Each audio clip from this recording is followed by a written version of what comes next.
Okay. Okay. Right. He is risen. He is risen indeed.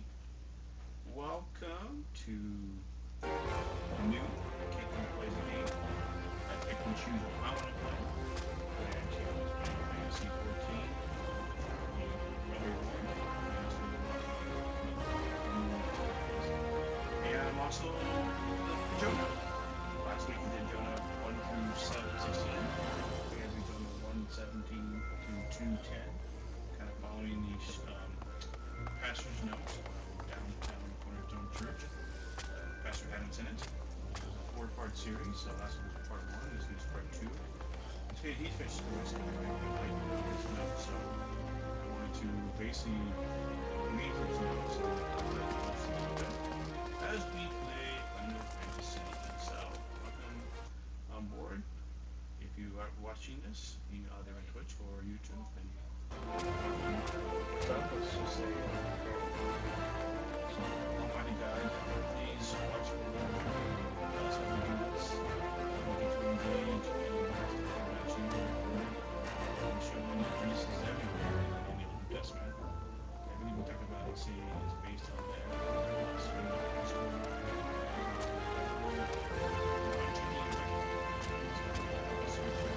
choices and under serve you. Jesus, we pray. Amen. Okay, so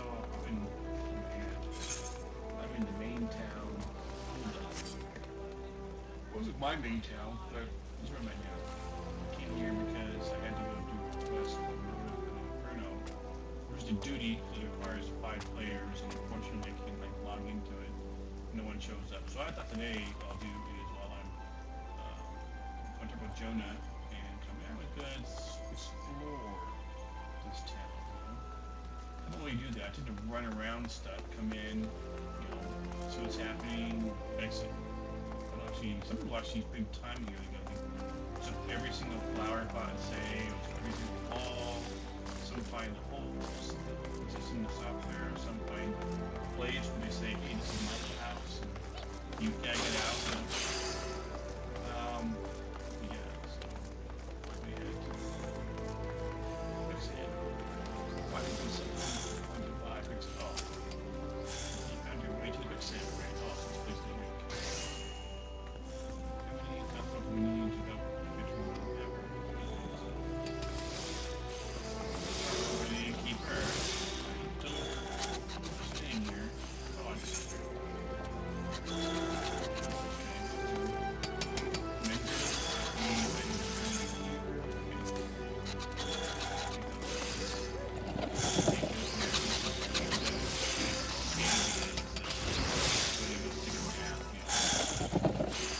so I've been doing this. So, anyways, those who don't know the story of Jonah, when he first last week, was told by God to go.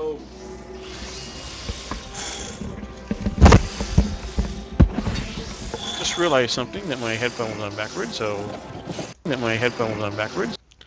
you probably couldn't hear me very well. Anyways, so God told Jonah to go to Nineveh, preach the word of God so they can repent. And Jonah's like, what? I hate them. I'm not doing that. He got in a boat in the opposite direction. So, okay.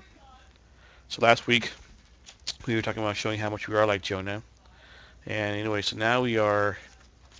So this is the title of this message was called "Surprised by Grace." So let's see. Where is? I guess I got to read it from. I thought maybe I had it in the notes here. I don't see it directly. Anyway, so I gotta go to the notes. Jonah. Then okay, and the fish. Wait, and the Lord anointed a great fish to swallow up Jonah, and Jonah was in the belly of the fish for 3 days and 3 nights. Kind of plays out to that whole thing about Jesus being crucified and resurrected 3 days and 3 nights, in the belly of the earth. But anyway, so you can look at this prayer. This prayer he does next is what we see from 2:1 through 2:10. Because at the end of the prayer, the Lord spoke to the fish, and the fish vomited Jonah out on dry land. So you look in this prayer, and everything you have in this prayer is showing who Jonah was, who he is, what he did wrong, what he needs to do differently, choices he made, and the things that maybe God said, okay, I forgive you for doing that. So I called out to the Lord out of my distress, and he answered me. Out of the belly of Sheol I cried, and you heard my voice. For you cast me into the deep, into the heart of the seas, and the floods surrounded me. All your waves and your billows passed over me. Then I said, I am driven away from your sight, yet I shall again look upon your holy temple. The waters closed in over me to take my life, and deep surrounded me. Weeds were wrapped about my head, and the roots of the mountains. I went down to the land whose bars closed upon me forever. Yet you brought up my life from the pit, O Lord my God. When my life was fading away, I remembered the Lord, and my prayer came to you into your holy temple. Those who pay regard to vain idols forsake their hope of steadfast love. But I, with the voice of thanksgiving, will sacrifice to you. What I have vowed, I will pay. Salvation belongs to the Lord. So, uh, what Pastor Adam was talking about was we called our idols exposed. Because in 2:8 he says, "Those who pay regard to vain idols forsake their hope of steadfast love." So, question is, what do we define as idolatry? And so what Pastor Adam did was a series of questions. He basically was saying, so what do I worry about the most? What, if I failed or lost, would cause me to feel that I did not even want to live? What do I use to comfort myself when things go bad or get difficult? What do I do to cope? What are my release valves? What do I do to feel better? What makes me feel the most self-worth, or of what am I proudest? What prayer unanswered would make me seriously think about turning away from God? What do I really want and expect out of life? What would really make me happy? Now, I guess in the notes here, Pastor Adam mentions that this comes from David Paulison in a book called X-Ray Questions. So, you think about, uh, all those different things. If you put your hopes and dreams in something else besides God, you're praying you're praying to a vain idol. I like also he quotes from C.S. Lewis from The Problem of Pain. God whispers to us in our pleasures, speaks to us in our conscience, but shouts in our pains. It is his megaphone to rouse a deaf world. So why does God deal so roughly with Jonah and often with us? So Charles Spurgeon said, a much larger class of persons must not be handled softly, but must be dealt with heavily. The picklock will never open their hearts. There must be the crowbar and even the battering ram to give a furious cannonade. Some hearts can never be captured for God and for truth except by storm, with thundering report. God's word must dash upon the walls of their confidence and make breach after breach in the bastions of their pride, and even then they will fight it out and never yield, until, driven to an awful extremity, they see that they must either yield at once or else be lost forever. So, God knows everything. He knows our ups and downs, our hopes, our sorrows, our pains. He knows what we can and cannot accept. That's why God will never give us anything more than we can handle. Well, he knew it would take for Jonah to repent. And, Jonah obviously tried to flee. Storm arose. He finally got cast off the ship because he was causing the storm. And the fish swallowed him. So you can think about that fact that when he talks about his prayer, for you cast me into the deep, into the heart of the seas, and the floods surrounded me. All your waves and your billows passed over me. Then I said, I am driven away from your sight, yet I shall again look upon your holy temple. And they could say that he was trying to drown, and therefore what he was looking at was maybe going to go to God, so he'd be in God's holy temple. So he wouldn't say that he had to do something weeds wrapped around his head. So, God did this to wake Jonah up. And Jonah said, I'm sorry, but with a voice of thanksgiving will I sacrifice to you. What I have vowed I will pay. Salvation goes to the Lord. So he repented, even though you look later on Jonah, he like wish you wonder, right? So why doesn't God just leave me alone? Another note from Pastor Adam. Personally, I'm glad that God does not leave us alone, because if he left me alone, then I would be like I don't know, my own devices? Me as a human being, Ken? Who, what? I do nothing. I am nothing, you know? It's like, I could not possibly do anything else, you know? So I'm glad that God is leaving me alone. He wants to teach me. He wants to help me. He wants to mold me, guide me. He wants to refine me. He wants me to become a better person than I was before, you know? The last thing I had here was why we have a choice on how we handle the storms of life. Yeah, it's true. We can reject it or accept it, I guess, you know? We choose to accept it as being part of what we need to do and learn and grow. We're going to say, yeah, we're gonna, why God, why I hate you, you know? Don't want that, because eternity without God is pure hell. So last thing Pastor Adam had here was God's grace is experienced. Because in 2:9, Jonah says, salvation belongs to the Lord. Salvation belongs to the Lord.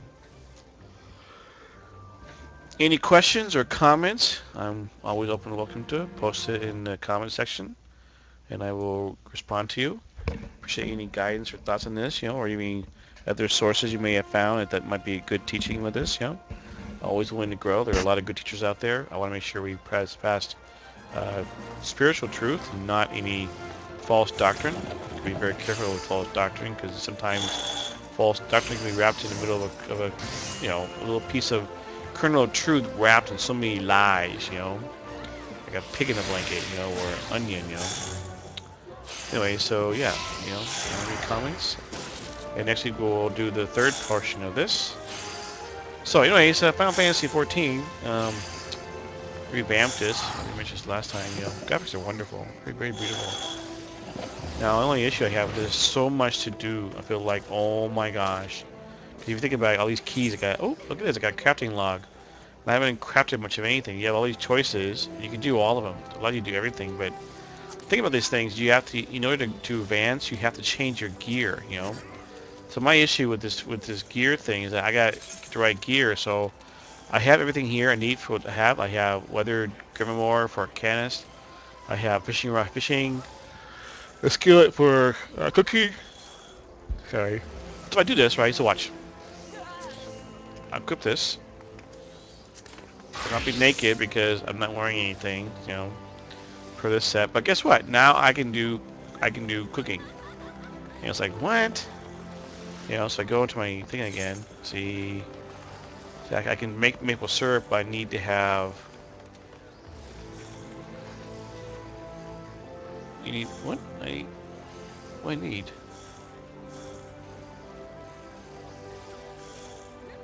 Well, I have the sap. Well, I have this. Oh, no, I don't have sap. Oh, see, okay, that's why I gotta find a crafter that has sap.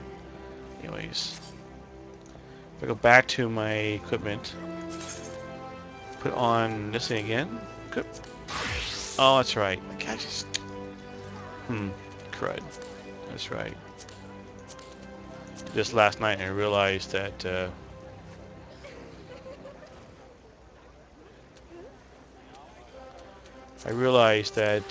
need to make my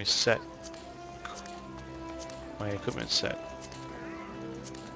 I think worse would be turning around naked, man. Gee, oh, on a pair of pants.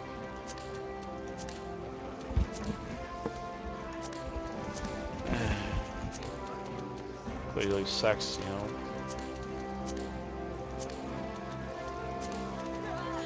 I don't know which one this is. They're all the same, almost.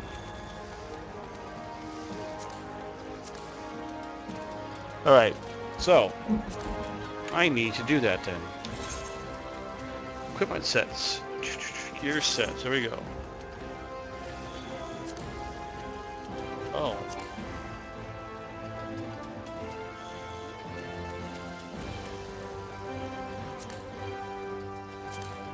How do I update this? Oh, you gotta be kidding me. Seriously? I just can't update?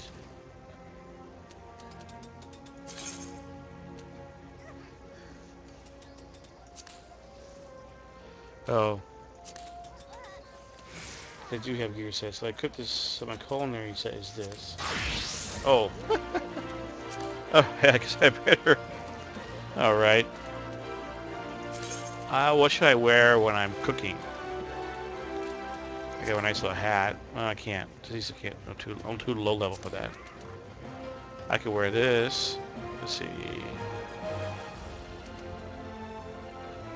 Oh. A craftsman outfit looks like, you know?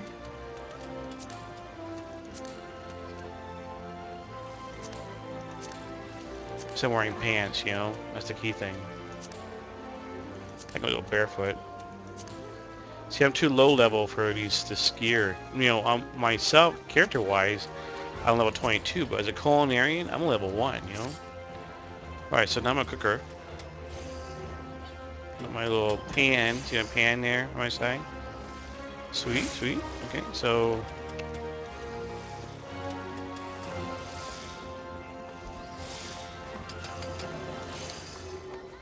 let's see. I'm going to... I said an explorer. Cut the ropes to the bridge and the... Sorry, I didn't read fast enough, sorry. I need to find... No, I need to find... where I can find some supplies for picking.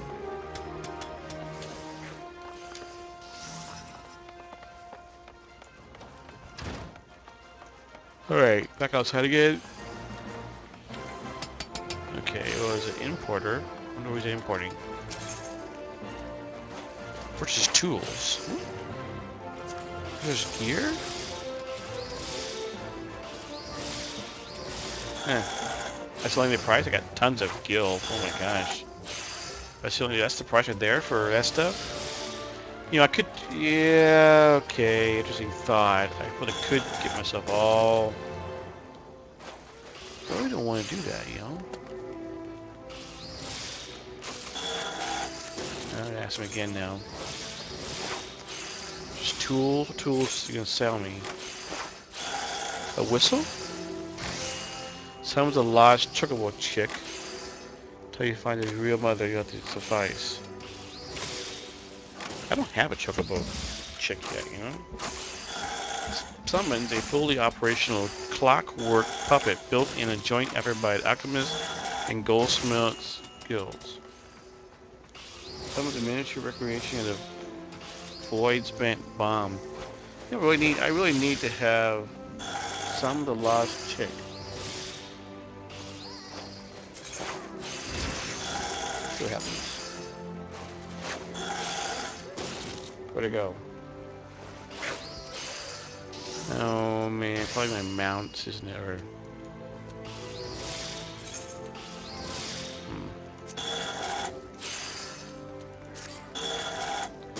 System, emotes, return, map, teleport, signs, social list, personal logs, journal, character, stance.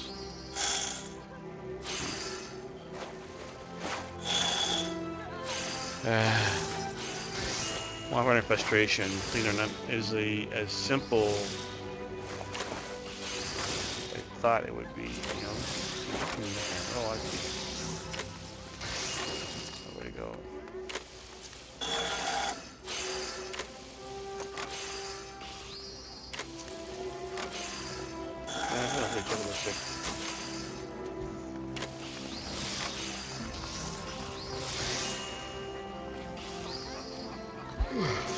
Okay. Yeah, man. One more thing. That's the other thing. These guys kind of gear there.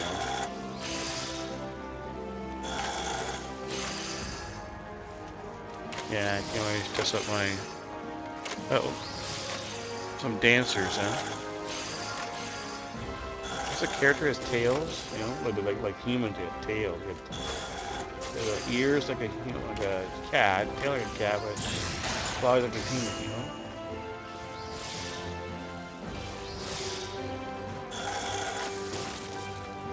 Link Shell Distributor.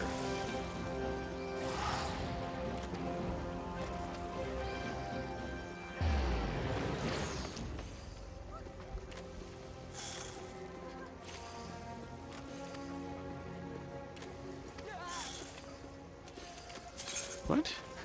These shells are chat groups, which allow for quick and easy communication between players, or not necessarily in a party or free company. Oh.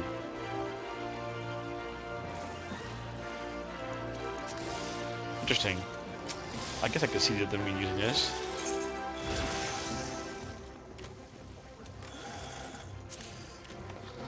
Right now, nope.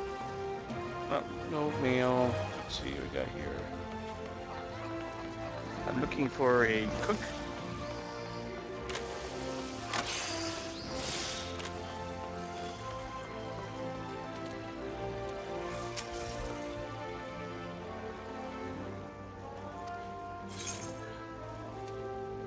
What? Oh, cool. In addition to your garden variety creatures, there are also the especially fiery bombard king. We Cascadiers need all the help we can get if the realm is to be purged of these dread demons, you know?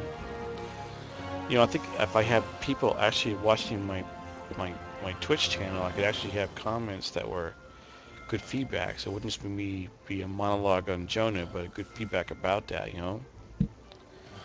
One of these days, what I do you, what car have you asked? It would be much to explain. Cascade cadets have taken to the field on a mission to quell the fury of the Bombard King. Bringing down the creature will require no less than their complete focus, leaving them quite defenseless. Your task will be to attack the cadets. Alright, from the attentions of the lesser bombards that would flock to the Overlord's aid. Straightforward, yes? Now over the years of fighting bombards, not this before, okay?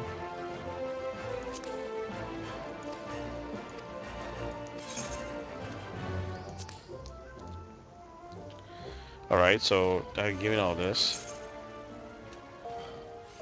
Nothing to do, huh? Okay, I can't do it. What's this, huh? Top. You mean like an outfit? Oh, I guess it is. Halter? I guess, well, okay. I guess it'd be better if I was a female, okay? This doesn't... No. Alright, where is all of the...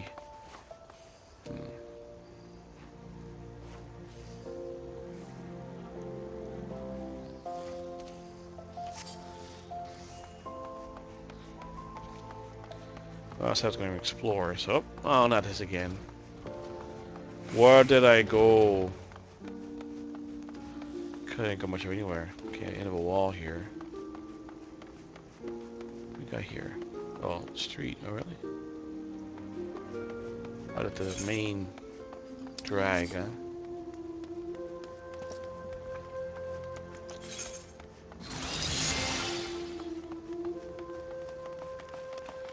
I know, upholsterer.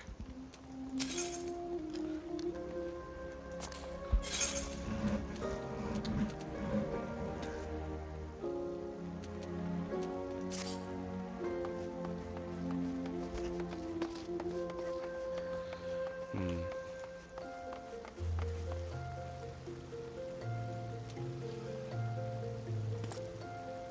Someone is selling Titan one-shots. Kind of sad.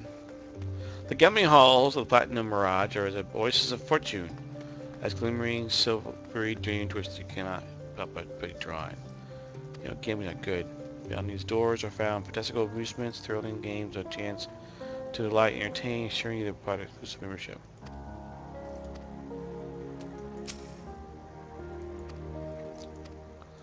Repeat. I regret to inform you, I cannot let you in. Alright. You're judging to buy its cover, because I have the money for it.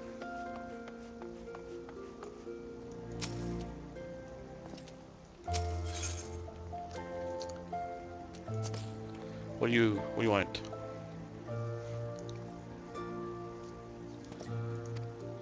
Well, you're in luck. The Pugilist have just placed an order for me for several other rubber gloves. Trees are cool. Can you help me? Yeah, I see. I wonder if it's a low-level quest, but I'll do it. Which is good, actually. No, man. Oh, okay. We have a receptionist. Oh, this one. Pugilists are specialists in hand-to-hand combat through rigorous training before diversity weapons of fists and feet, which are employed to great effect in battle. There's no better place in all the realm to train in our discipline than here.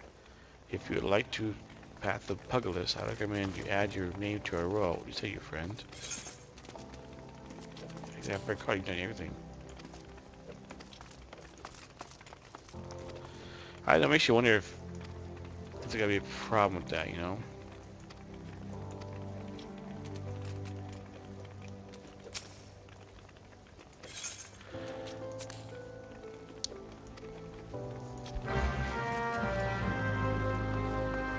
Hello, Guildmaster. There we go. He's laughing. Ha ha ha. Last time you got your arse back here. Well, what did the dancer have to say about my proposition? Oh, excuse me. Hey, you're not my errand boy. There's no dancer. There ever was. I'm not doing anything here decent. I swear to the gods. Yeah. What? You're here to enroll? Oh, well, why didn't you say so sooner? In my capacity as guildmaster, I will be glad to give you a primer on the art of hand-to-hand combat. Doubtless you already know this, but we Pugilists fight with our fists and feet. While these can't deal much damage as a blade, it hardly matters when you can land several blows for each swing of the sword. We lack in destructive force, we more than make up for in speed and cunning. Under my guidance, not only will you master striking techniques, you also learn to string them together and deliver an endless flurry of blows. Only through such fierce combinations can a Pugilist realize his potential. Yar! Nice. Awfully fast. He's tired now. Ah, please. Kaki! I'm spent from all of this talking. You ought to speak more, son. Give me a chance to get my breath. Where was I? Alright, join the guild. Before you do this, I must warn you that the path to Pugilist is long and arduous. Do you believe you've got what it takes to go the distance? Be honest yourself now. Yes, I can. Talking about a big hulking slip guy.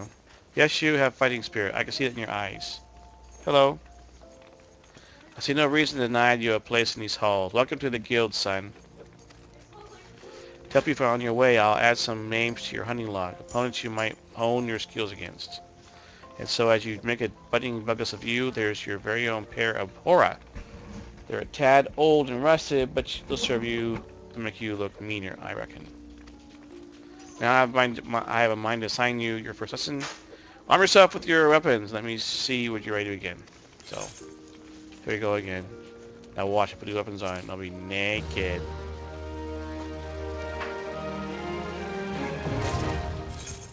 So now I gotta create a new gear set.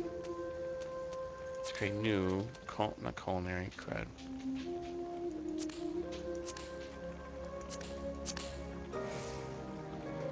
Delete, yes. What you do is go over here to my...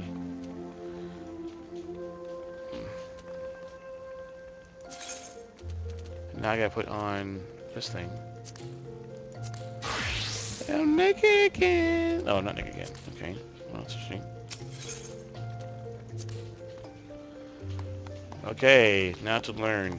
After your lesson, I want you to test your fighting skills against the airmen. Get out there and put down 3 marmots, 3 hornets, and 3 shrews. It's funny, I was killing them yesterday with my my bow, you know. Yeah, this is the question, do I want to go out and do that, you know? Alright. At the half-hour mark, I'm going to stop the stream right now and post this on YouTube. The way people have only half an hour. So if you have any questions and comments, just put in the comments below. Get back to you. I'll be back in, well, back in 5. I'm going to take a little rest first. Alright. Here we go.